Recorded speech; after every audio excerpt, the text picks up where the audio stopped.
Que vocês sabem que a Carla trabalha com os direitos, ela é uma grande advogada, vocês sabem. Vocês provavelmente acompanharam toda a trajetória dela com o Gabriel, então ela percebeu os sinais do Gabi ainda muito pequeno, numa época em que não se falava tanto do autismo assim, nem da ciência ABA.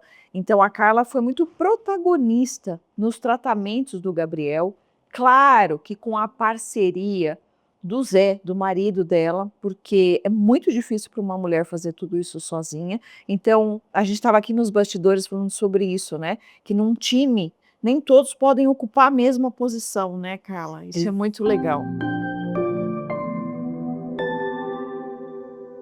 Exatamente, né, pra gente foi essencial que a gente trabalhasse em equipe, e cada um naquilo que é bom, né, eu a vida toda foi aquela que vai e acontece, que faz um monte de coisa e tal, e o Zé sempre foi muito de organizar as coisas, de planejar, de prever, de antecipar.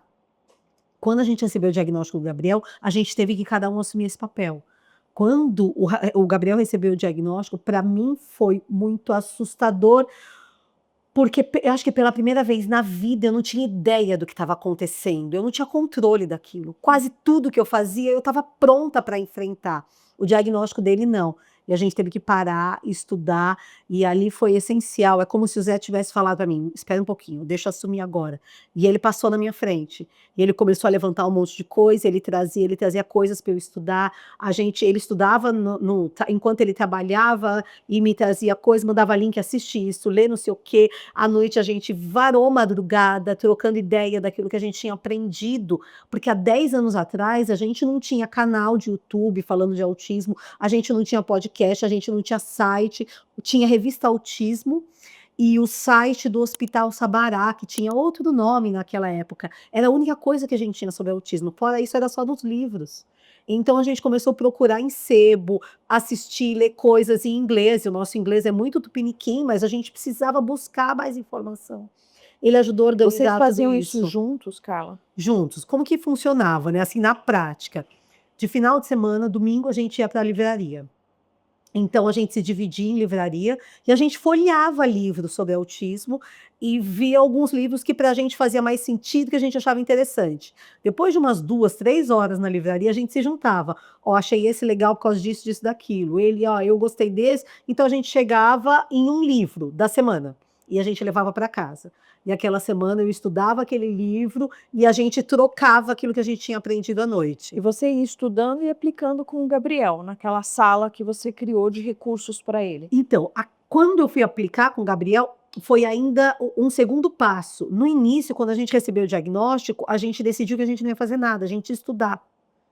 Porque naquela época já existiam muitas possibilidades para o tratamento do autismo. A gente achava que era tratamento, né, naquela época. Pra você ter ideia, quando eu saí da sala, né, com o diagnóstico e tudo, a médica falou: ele vai precisar fazer a aba.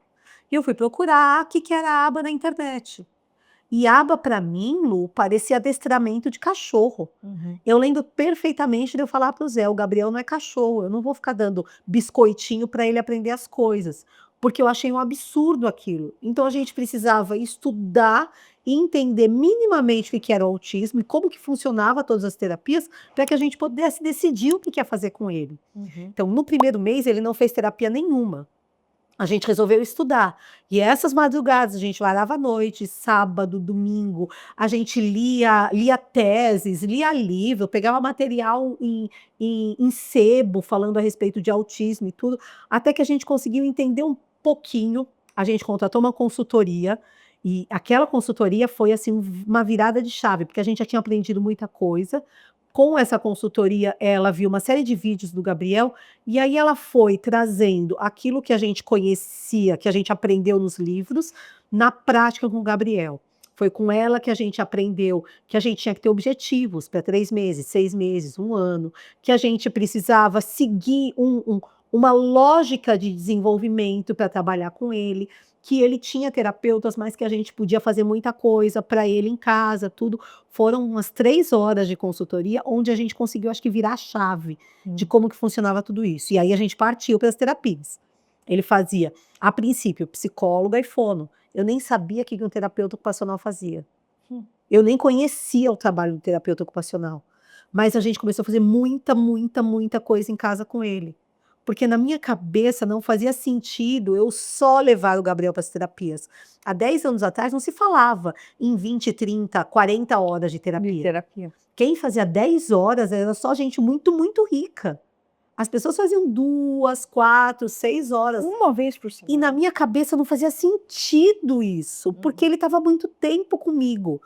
Então a gente decidiu que a gente ia estimular o Gabriel, de acordo com o desenvolvimento dele. Aí foi quando a gente fez a tal salinha, né, que você gosta tanto quando a gente conta. A salinha, na verdade, assim, a gente tinha nosso apartamento, um apartamento pequeno aqui em São Paulo, ou você é rico e tem um apartamento muito grande, né, ou a gente vive em apartamentos pequenos, e o nosso era pequeno, e a gente chegou à conclusão que precisava estimular o desenvolvimento do Gabriel. A gente não tinha na verdade, o nosso apartamento era de 3 quartos, mas a gente abriu um dos quartos para ter uma salinha maior. Então os meninos usavam o mesmo quarto. Quando a gente chegou à conclusão que precisava trabalhar com o Gabriel, a gente teve a ideia de fechar de novo a sala, Uhum. né, e ter um quartinho para brincar. A questão é que, quando a gente fechou esse espacinho para ele, que era um espaço muito pequenininho, né, acho que era mais ou menos o espaço dessa mesa e dessas poltronas aqui. A gente perdeu nossa sala de jantar, porque era onde tinha a nossa mesa. E aí, durante uns 7 anos, a gente comia ou numa mesinha de 2 lugares na cozinha, ou então com um prato no nosso colo. Quem fosse da minha casa ia sentar no sofá com um prato no colo. Porque para nós, como família, A prioridade era estimular o exato, Gabriel. era muito mais importante ter um cantinho para desenvolver o Gabriel do que a gente ter uma mesa bonita para a gente usar de final de semana. Exato.